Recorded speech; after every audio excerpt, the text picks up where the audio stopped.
Thank you so much for joining us on the Voice of Job Seekers. This is Mark, and you're listening to a podcast where we talk about job search, all things. And today I have my friend Scott Behson back on the show with me. As you know, he's an author and a professor. And the last book, I believe, is The Working Dad's Survival Guide, How to Succeed at Work and at Home, as well as many other works. You've seen him on different networks such as CNN, HLN, and you've seen his work as well as the Wall Street Journal. How are you, Scott? Hi, I'm doing great, Mark. It's good to talk to you again. Yes, always. And, we've got to set more time to talk more offline than we do. Want to talk to you about your article, Lesson for Future Working Parents, and I'll put a link in the show notes. But I think the tenor of that discussion changes whoever enters the White House. I think you have certain presidents and certain administrations that are more family focused than others.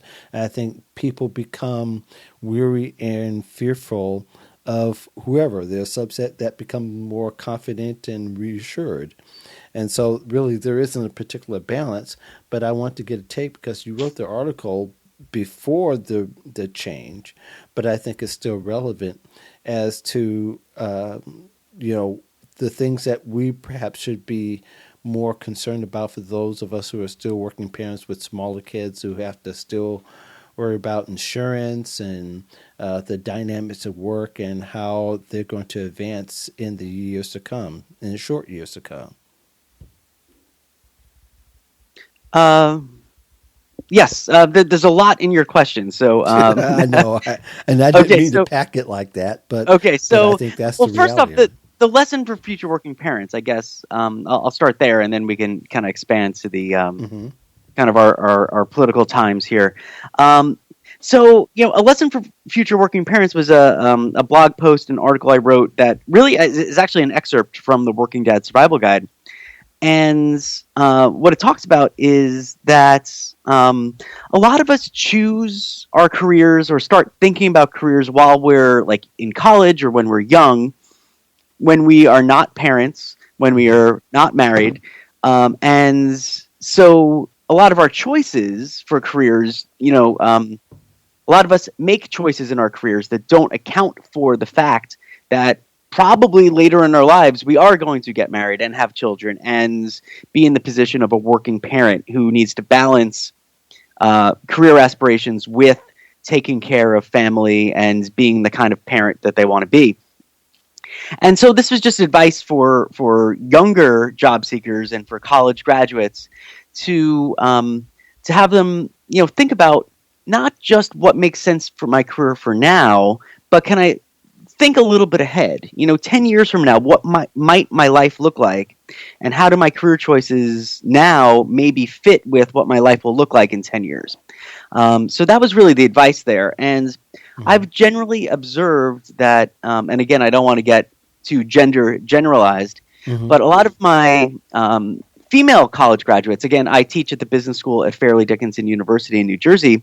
A lot of my female students have thought about this, at least. And it has informed some of their career choices. But most of my male students have not thought about this. And as a result, maybe I see them choosing career paths that might make it harder for them 10 years down the road when they become a dad to be able to have kind of a more balanced and successful life. They might be setting themselves up for either needing to change their careers or they might be setting themselves up for some kind of work-life conflict, so to speak. So the lesson here is just, don't just look at the career prospects of a job, but, how does that job maybe, or how would this career path perhaps fit one's lifestyle throughout the course of your life? Now, as technology changes, pretty much everything changes. Are there certain aspects of life that we should pay more attention to than others outside of technology, where change is actually happening pretty fast, even for the fact that we have the idea of artificial intelligence coming into play. Robots are going to be taking over jobs where it's going to impact the way that we even orientate our kids. Are there certain trends that we need to pay attention to more than others to make a more sound decision coming Wow. up in the few years? That's a pretty big question, and I think it might be a little outside my area. But I would say that this just emphasizes that we need to be flexible and adaptable in our career planning. Where we start doesn't necessarily determine where we end up, and we need to be kind of up to date on what's going on in terms of technology or other societal issues, and understand what impacts that could have in our career 5 years down the line, et cetera. And as long as I think we're flexible about things, as long as we remain adaptable and give ourselves options, we'll probably be okay. This also means we probably need to be more lifetime learners than ever before. So we can't just say, well, I got my degree 10 years ago, and now that's what I'm going to do. We need to stay up to date on our certifications and self-learning, and keeping current, because if we don't stay relevant, then it's easier for technology to do what we've been doing. So we could future-proof our careers a little bit if we make sure that we're adaptable and we keep learning. And maybe future-proofing might be the best term to kind of center the discussion around a little bit more as we become focused on building this quality of life that we often hear about, that to some degree, some people say that it really, it doesn't exist because it is what you make it. And the quality, if it feels good, then it's quality. If it's not, but it's always been your intention that people need to be more intentional and to have more of a target as to what it would look like, and to start building your career around that, especially when it comes to raising your kids. Yeah, and again, there's no easy formula for it. It's depends on what your priorities are and what the needs of your family is. But if we make intentional choices, if we're really thinking about, if I took this other job, what would this mean, not just financially, but what would this mean in terms of my time or my stress level or my emotional bandwidth, right? And is it worth changing a job or changing a career because of that? Or we could say, there's something wrong with my current job situation, and what do I need to do in the next 6 to 12 months to set myself up for a better opportunity, right? So these are the types of questions that in the Working Dad Survival Guide and in my other writing, I really try to advocate that we make intentional choices. So what are our priorities? What would we like our life to look like, both in terms of career and family? And we can't have it all. We'll never get it perfect. It's real life, so we're going to make mistakes, and things are going to be difficult at some points. But if we make intentional choices over time, we could probably get closer to living in accordance with our priorities than if we didn't. So this might mean, if you're in a bad work situation, you hate your boss, you don't like your job, but you don't have a lot of options right now. Well, what can you do in the next 6 to 12 months to give yourself more options so that you might be able to move on?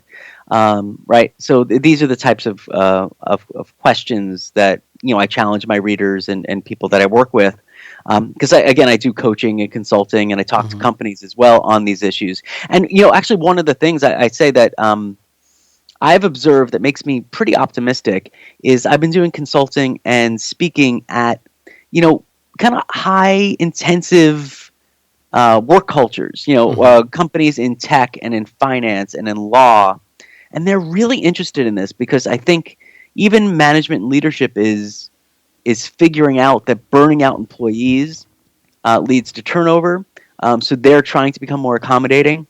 And I see more and more, again, I work with working dads more than with moms, but I see more and more, men with upwardly mobile careers who are totally upfront about how they've altered their work schedules or work more flexibly or have taken an extended paternity leave. And it's just really, really encouraging that even at big Wall Street investment firms, you have people who have excellent careers who took the 6 weeks of parental leave, who leave work at 5 and check in maybe at night, who work from home when they need to, and it hasn't derailed their careers, and that's a real encouraging sign.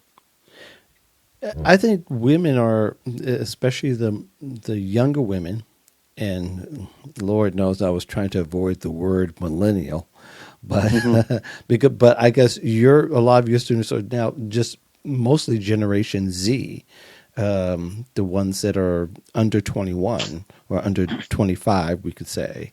Okay. Are you finding their expectations of what the quality of life is when it comes to parenting and to family value? Are you finding it different than the other generations? And if so, how? I think the trend is, and I think it's a very good trend, is that I think today parents and children tend to have more emotionally close relationships than they have in the past. There's some research that shows this, but it's been my observation too. Like most of my college students, text or talk to their parents just about every day. Yeah. And I think that's a wonderful thing, right? I mean, technology enables it. It's easy to text or to send a picture, or, a phone call is much easier than it used to be. But, I think that's a wonderful thing. And I really hope when my son grows up that, I'll be a more constant presence in his life, as opposed to, I think people have always loved their parents and parents have always loved their kids, but the relationship might have been a little different, a little more distant, a little more of an authority figure, as opposed to someone who's a little more intimately involved in someone's life. So that's something I see with Generation Z as as the children in those relationships. But I would imagine that if they've experienced that they'll probably continue that trend when they become parents. Yeah, I've got a 20-year-old. He'll be 21 soon. My wife keeps very much more contact than I do with him, but I actually am more. And I'm not saying I'm closer to more one than the other one, but I think it does. The relationship does make it, and the technology does make it possible to be closer as far as contact. Anyway, being able to text or FaceTime or any of those tools that we use, and it is a great thing. But I didn't want to go too much on, but I think one of the takeaways from all that you've said is that the tools are there for people to make those decisions, and they need to take a holistic look instead of just a streamlined look. Even though part of the argument is that a lot of women feel that they are because they have to be the physical childbearer, and that is almost there's a very little shift in how much a responsibility of the household is left up to the woman. That and there are men that want to be more involved, but there's not enough people to speak to that changing of the guard, so to speak. Yeah, that's. About 2/3 of dual career couples aspire to a relatively egalitarian split between working outside the home for money and taking care of the stuff inside the home, including childcare. And research shows this, but only about 1/3 of dual career couples say that they are somewhat close to living that reality. So, I think it's an aspiration that many people have, but society tends to push people into gendered roles, even if it's not what they've really wanted, it would have chosen themselves, right? So, so just give one example, say you have a dual career couple and the mother is has available 3-month maternity leave, and the dad gets 4 days or something like that, right? Mm-hmm. First off, the extended leave versus diving back into work, that could have career consequences, right? Right. And then secondly, if you're home for 3 months with a new baby, you're going to learn that new baby better than if you have to go to work right away. Right. So that kind of sets up an imbalance in the home, right? Where you have maybe informally, you've set up a dynamic where you have a primary parent and a helper parent, right? Mm-hmm. And maybe this was never a conscious choice of the couple, but both work and the family dynamics have now pushed people into maybe a little more gendered roles than they would have chosen themselves, right? Mm-hmm. And that's why I talk about being intentional about our choices, because you have to swim against the tide a little bit in Right. order to get what you want. And you can't always get what you want, but again, if we kind of make intentional choices over time, we can get a lot of the things that we want out of our careers and out of our lives. Yeah. Good stuff. Yeah. Scott, thank you very much for joining us here on the Voice Oh, of Job Seekers. If people want to try to have more of a discussion with you, how can they do so? sure. Well, I'm pretty findable, so I'm sure you'll put my links and stuff on your Yes, page. of But course. so you could go to I guess my blog, which is called fathersworkandfamily.com. Mm-hmm. I'm on Twitter at Scott Behson. I'm on LinkedIn, just at linkedin.com/Scott Behson. Father's Work and Family has a Facebook page. And of course, you could find my book, The Working Dad's Survival Guide, at Amazon or anywhere books are sold. Well, thank you once again for joining us here on the Voice of Job Seekers, and want to thank you guys for joining us. As I stated last week, I will be having a hiatus from May 9th until June, and then we'll go for about 6 weeks with shows. And then from July 19th until the second week of September, I'll be on my summer hiatus. So don't forget, I will continue to be publishing on the blog in both cases. And I want you to be ever present to always send me a note, or if you need some help with coaching for your career, I'll be glad to help you with that as well. In the meantime, thank you very much. You have a great week.